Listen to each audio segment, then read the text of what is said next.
It's always been wild. FS1's coverage of the Busch Clash at Daytona International Speedway. To kick off the NASCAR portion of Speed Weeks, here they roll off the starting grid. Here they come, 18 of NASCAR's best, ready to roll, and the green flag is out. The Busch Clash is underway.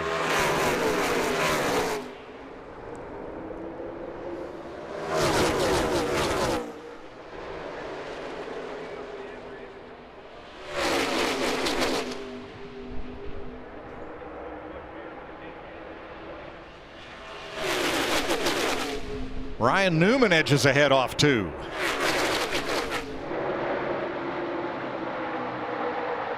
Wow, look at Martin Truex Jr. getting a huge run to the outside of Ryan Newman. I think he got such a huge push from behind from Eric Almirola, and already we're seeing 3 wide further back in the pack. He had nowhere to go with that. He was either going to go through Newman or to the outside of him.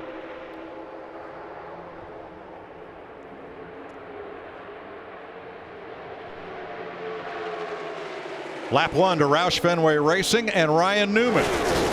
And this is one of the reasons it's so important to be in this race. I mean, you're not just testing on the track what the car's capable of doing. You're trying to hit your marks into the pit stall to get tuned up for next week. So that might be the end of his race here, but it might be something that helps him in the 500, Vince. And no one is content to ride line.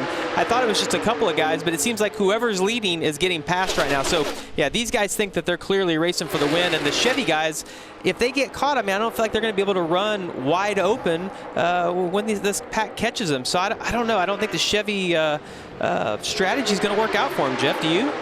Well, I don't know, but I can tell you, as much as these guys are dicing up behind them, there might be a caution that comes out and changes all that strategy. We're 1 short on fuel the way you are now, but with a cycling through, it's probably going to be worse. That's Kurt Busch in the 1 car. This group is 1.3 seconds slower than the Ford Toyota group, with they're 16 seconds back with 19 laps to go.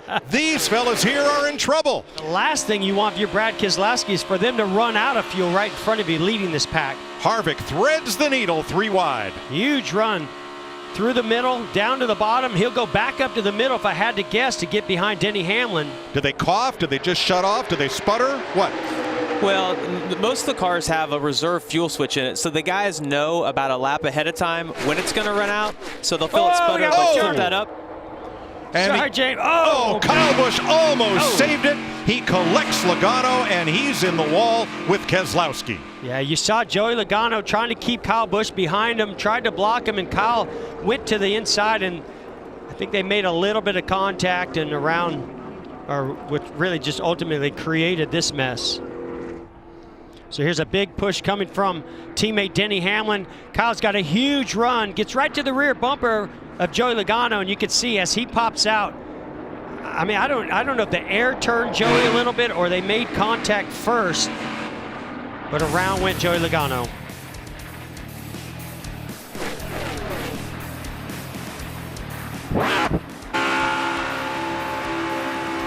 With 9 laps to go, the Busch Clash at Daytona is under caution for this. Here's Brad's reaction. Not too happy about that. He had a great car up front, had a shot at this. Chris Gabart, the crew chief, would rather walk to victory lane than the care center. Ryan Newman came down, and everybody behind piles up. I saw a lot of rear tire spin on that restart. I think a lot of guys were struggling with grip, and they just started losing control.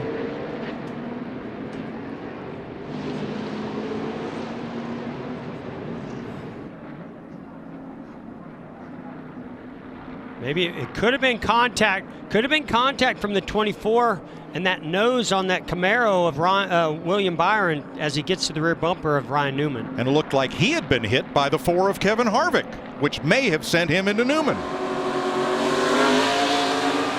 He was already, you could see William Byron was already out of shape as Kevin Harvick made contact with the 24.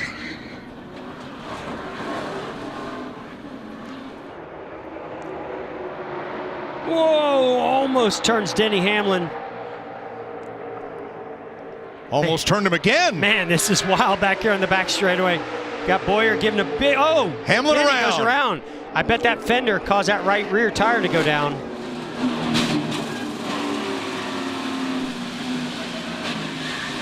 Logano in it again. This one's going to take the 48 of Jimmy Johnson out this time. Well, we got one, maybe two cars that just crossed the line that might be left in this race. Wow. 2.5. And about 3 more coming. Oh my. Clint Boyer and Joey Logano to the rear bumper of Chase Elliott. Sends the 11, Denny Hamlin, into turn 3. Watch this car just go around. You know that that's a tire that went down. Had to be. Hamlin has said on the radio he lost the right rear. Well, and he was afraid of that. That's what that conversation between him and his crew chief, Chris Gabehart. They're worried about that tire rub.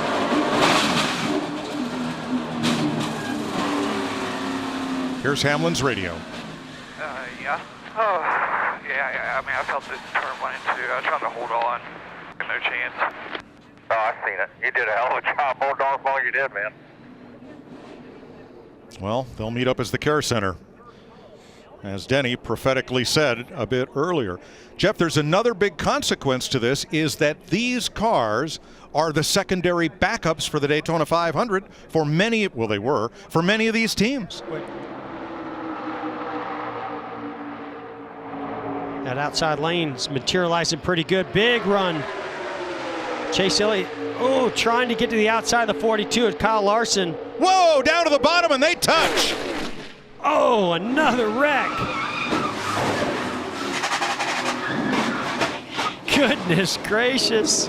Now look at Denny Hamlin. Denny Hamlin is 2 laps down. Don't tell me he can't win it. So here we go down the back straightaway. You see the 9 of Chase Elliott all over the rear bumper of Kyle Larson. He tries to squeeze to the outside of him, but Larson does a good job blocking him.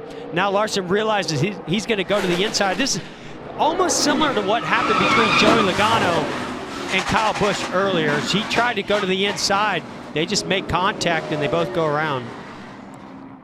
Clint Boyer, Eric Jones, Denny Hamlin, Kyle Larson. Hamlin 1 lap down, everybody else on the lead lap. Let's try it again. Green, white, checker.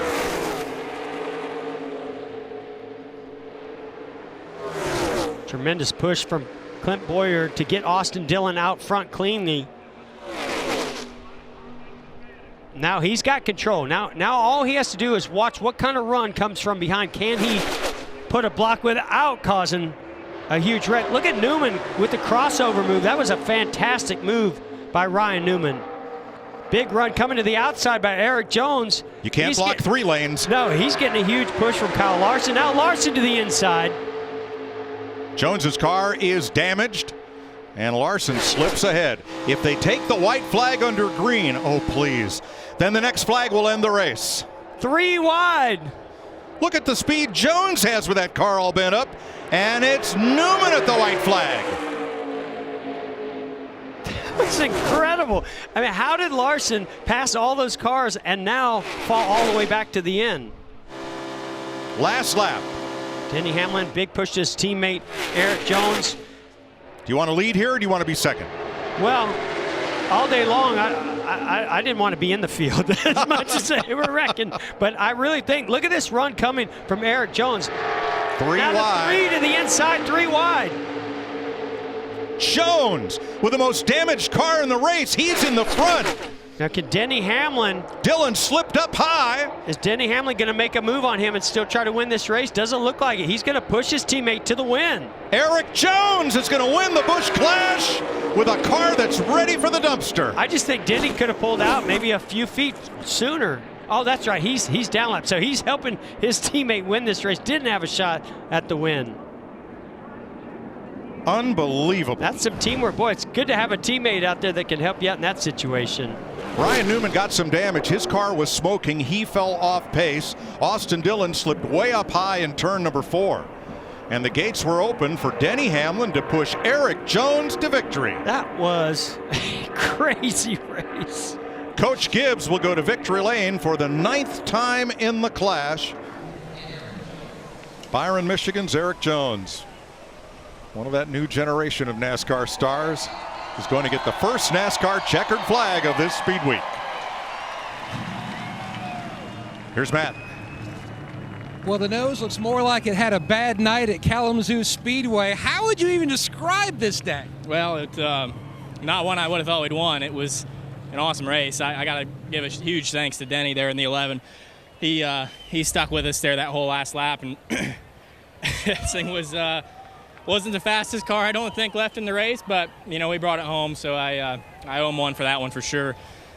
Really cool though. I mean, Busch Clash, first year back to win that. That feels good. And with Sport Clips again, these guys have been really loyal to me the last few years, so it's cool to get them another win, and hopefully next Sunday we cap off another one right here. That restart of the one before, could you even have a game plan with so few cars left? Well, I was hoping I could get pushing the 6 and get up front, and then hopefully, the Denny was going to help us, and that didn't exactly work out. Everybody was slicing with that few cars, and he just locked on, and we stuck together. I think, honestly, my car was so draggy, it wasn't too much for him to stay connected, and he was able to push us home. So feels good. Started off with a win. It's a really cool race, one that I grew up watching, and then have it back with its original namesake feels pretty good. Just checking off boxes. A firecracker, now a Busch Clash here at Daytona, Vince.